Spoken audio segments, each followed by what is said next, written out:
Greetings and welcome to this edition of Positronic Hypersonic.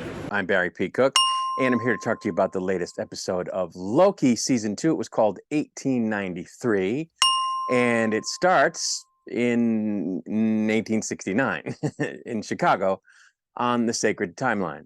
Renslayer arrives at a barn where Miss Minutes is holed up, and she tells Renslayer she needs to put an object through a particular cabin window according to He Who Remains, which will restore him to controlling the TVA. She does this, and we see a little boy pick up the package and open it, revealing that it's a TVA handbook. Back at the TVA, Obi, Mobius, and Loki are trying to find out how to get into the loom so they can stabilize it, and they figure out that they need to go back to 19th century Chicago, so they do, all dressed up in period clothing. Seemingly not finding anything there, they go to 1893, the site of the Chicago World's Fair, in a branched timeline. They hear a newsboy say something about a ghost clock in the headlines, so they buy a paper and then make their way past what would appear to be some type of Norse mythology pavilion at the fair, which Loki finds objectionable, before they find a sandwich board sign that leads them to a performance venue where they think they're going to find Renslayer and Miss Minutes.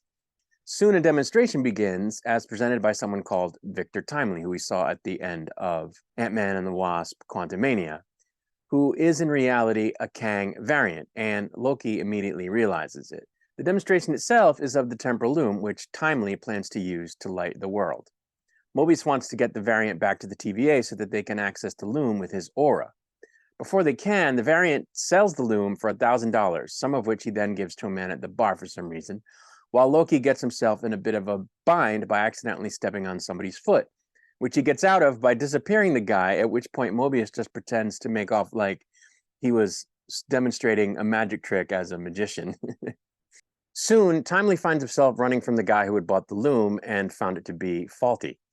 Just as Loki's about to take Timely back to the TVA, Sylvie shows up with a sword pointed at them, and in a repeat of what happened at the end of time, at the end of last season, Loki has to fight her off to try to keep her from killing, in this case, a Kang variant, while trying to explain that she can't let the loom fail or the branch that she wants to live her quiet life on would be destroyed. Mobius tries to talk with Renslayer, but she's reluctant to listen.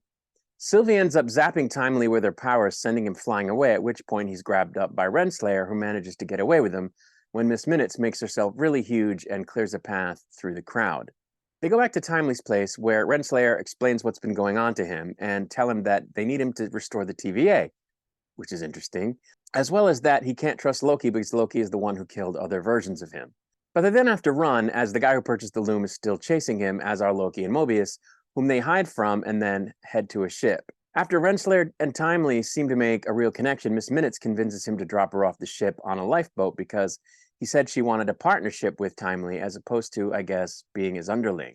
Miss Minutes then talks with Timely about how things were when he first made her and about how she would like a real body, which he doesn't seem to like the idea of, causing him to seemingly turn her off just before Renslayer arrives and threatens to prune him if he doesn't do as she says, at which point Morbius and Loki arrive to confront her before Sylvie shows up and knocks everyone down with a magic blast before approaching Timely with her blade at his head, at which point he pleads for his life, causing Sylvie to relent, allowing Loki and Mobius to take him to the TVA and leave Renslayer to her, at which point she confronts Renslayer and kicks her through a time portal to the end of time, where things are crumbling and Kang's corpse is sitting in a chair. She then reactivates Miss Minutes, who says that it's regrettable that they're in the position they're in, as well as that she knows a secret about Renslayer that will make her really angry. So I enjoyed this episode quite a bit. I really loved the whole period piece aspect of it. I'm a period piece fan. I thought it was great seeing, Loki and Mobius in period costumes and seeing the Ferris wheel at the 1893 World's Fair, which of course was a famous event.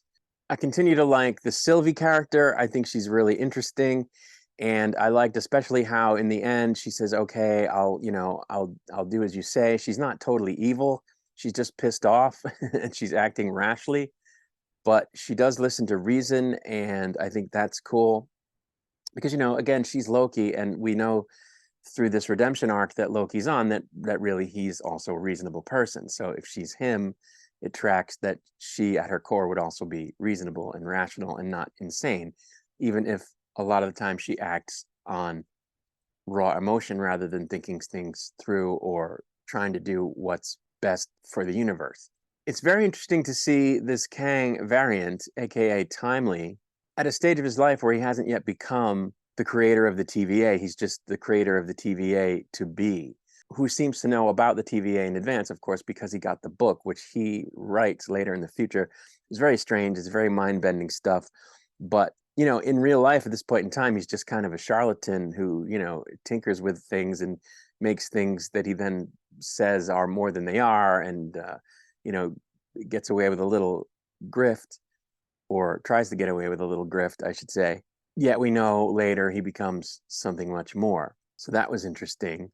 And of course, the actor that plays the role is once again fantastic. He was fantastic in Quantum Mania, and here he's fantastic again with a completely different version of the same person who, you know, has a different temperament and a different presence, which includes a sort of speech impediment, like a stutter, which I thought he carried off very convincingly.